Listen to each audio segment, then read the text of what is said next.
Human life does not stand a chance without water. Water is life.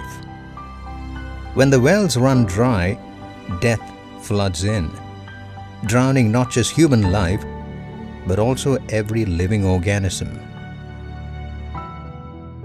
It has not rained in Kor for the past 2 years.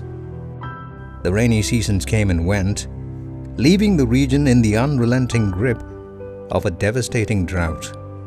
The water reserves have dried up one after the other, and the people are on the move, several kilometers each day through the hostile and life-threatening desert in search of the elusive yet life-preserving water.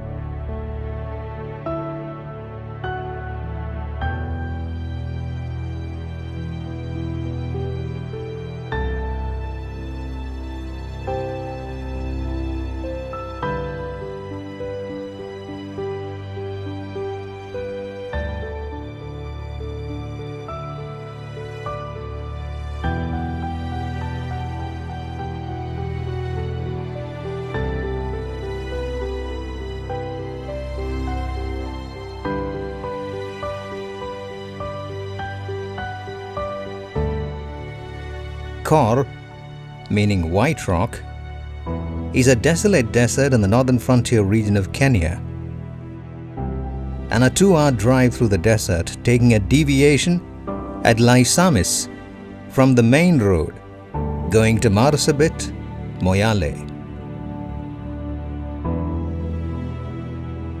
The people are nomadic herdsmen, and their life revolves around water. They keep moving up to a staggering 300 kilometers from their manyatas, meaning villages, in search of water.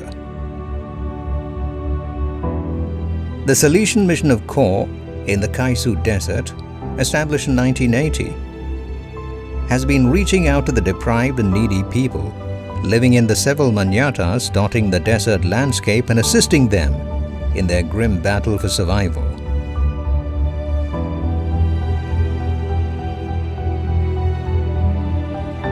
Kor and the whole of the northern region of Kenya, most of which comes under the Marsabit County, have been suffering from a very severe drought which has destabilized and devastated the lives of people.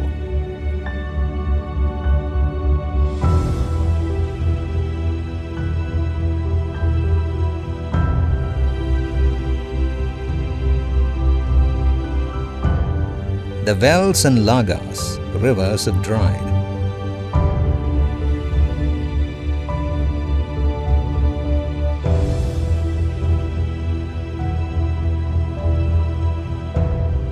Consequently, mothers have nothing to cook, children suffer from malnutrition and drop out of school.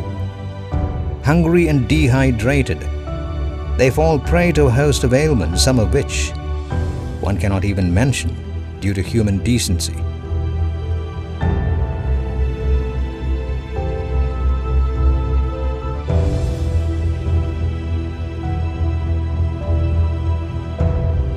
Water is essential for all human activities, indeed for all life.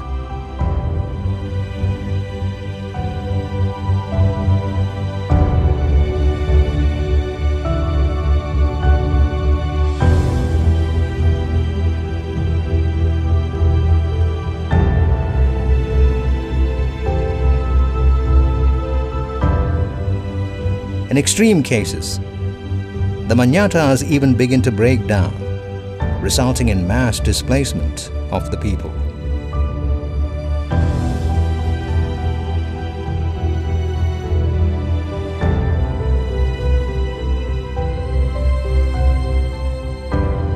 The water in the Kor region is salty, yet people drink it purely due to the lack of any better alternative.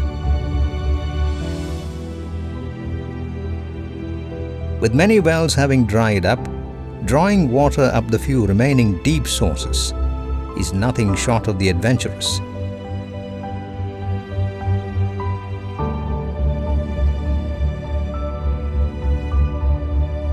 Besides, There is always a threat of the drought persisting, and even these remaining sources are drying up.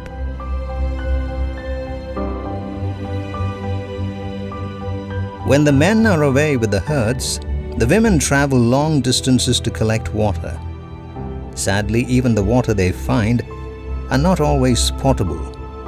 Still, having some water brings with it great joy, and with it some hope.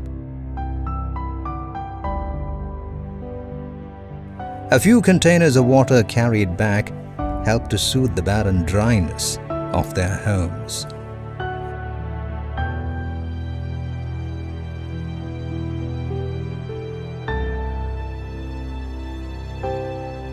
There are bore wells earmarked for the animals, but here the water is strictly rationed. The goats are watered once in 4 days and the camels once in 2 weeks. The lack of rains has also contributed to massive loss of livestock, and this in turn has undermined the livelihood of those who depend on them for economic and food security. The people rely on their animals for survival, not just the meat, but also the milk and the blood, which provide for that much needed intake of fluids.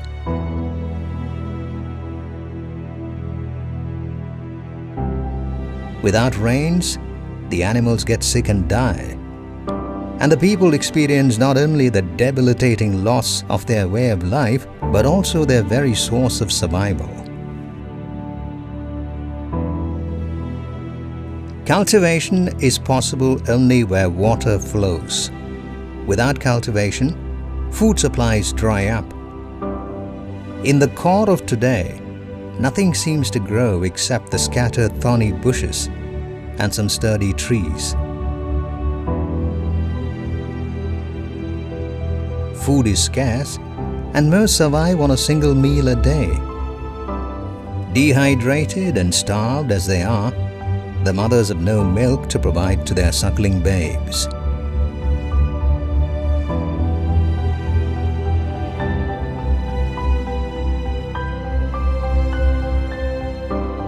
Water is crucial for all human activities. Lack of water leads to a number of health issues as well. The standard levels of cleanliness cannot be maintained. Regular baths and even the washing of hands become luxuries. Normal bodily functions and personal hygiene collapse. The worst affected in all such situations are the women. This cruel cycle is likely to repeat itself in Kor. The need of the hour is prevention of drought and the providing of sustainable long-term solutions through water harvesting and taking steps to provide bore wells, water tanks, and similar facilities. Time is indeed running out, and the people of Kor are in urgent need of humanitarian support to survive. The situation is likely to persist and even to deteriorate over the coming months.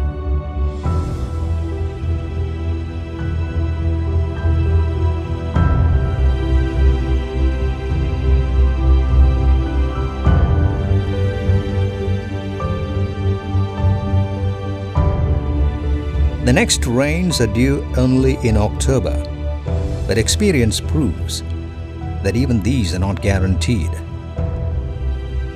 The people of Kor need water, food and medicine to tide over the crisis and to survive this cruel cycle of suffering.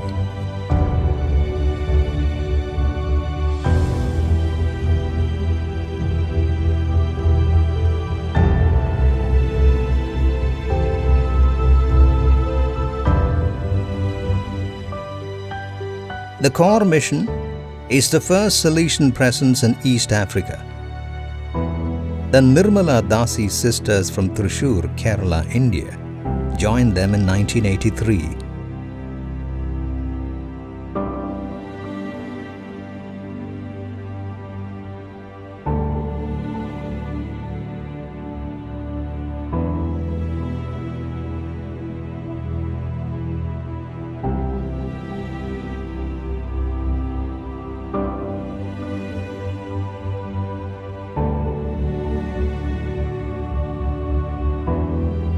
Together and tirelessly, they have been striving to uplift the people, especially those of the Rendire and the Samburu tribes.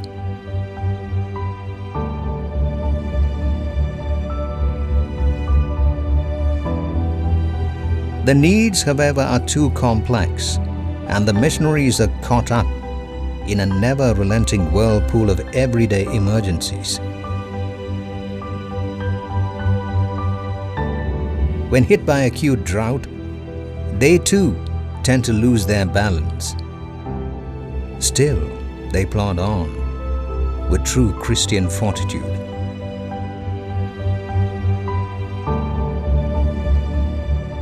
The mission provides drinking water to the nearby manyatas.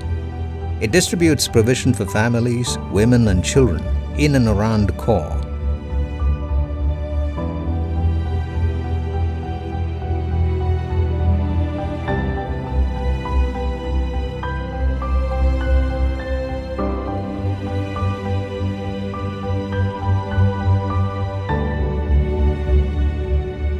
Maize, beans and oil are also provided for school children to prevent them from dropping out of school.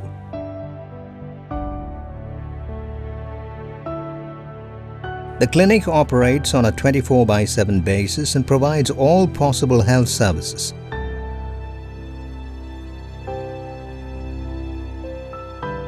The fathers and sisters are generally on the move with food supplies, medicine, and even cans to help people carry water home.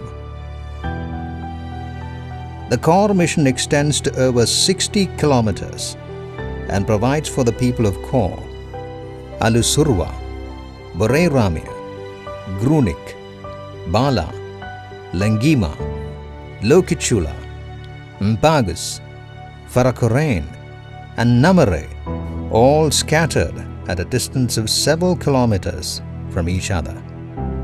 In all, they total 4,805 households.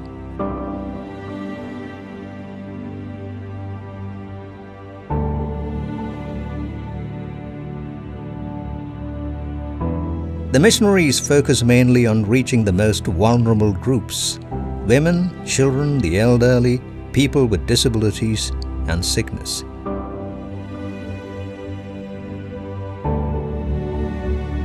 No help is too small for a people struggling to survive the cruel vagaries of nature.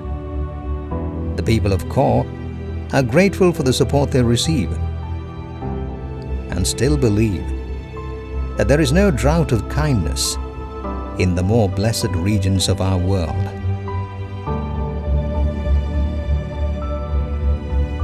Some drops of water and a few slices of bread saved can save a life in Kor. As always, it is the many little acts of kindness which form little rivers, flowing with tender notes of love, wiping out pain, and bringing on the smiles to the parched lips of the drought-hit people of Kor. The Lord reminds us even today, "When I was thirsty, you gave me to drink.